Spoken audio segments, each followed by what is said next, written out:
गजलपुर, हसीन यादों का एक शहर।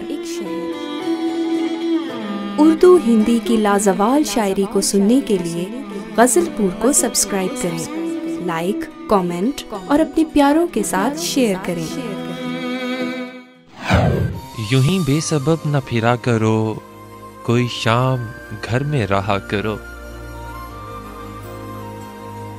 यूं ही बेसबब न फिरा करो, कोई शाम घर में रहा करो।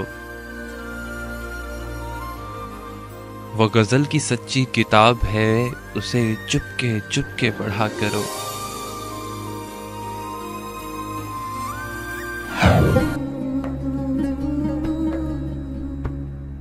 जब से तूने मुझे दीवाना बना रखा है, संग हर शख्स ने हाथों में उठा रखा है।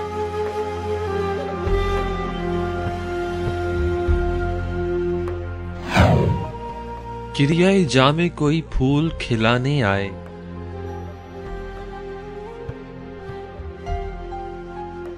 वो मेरे दिल पे नया जख्म लगाने आए।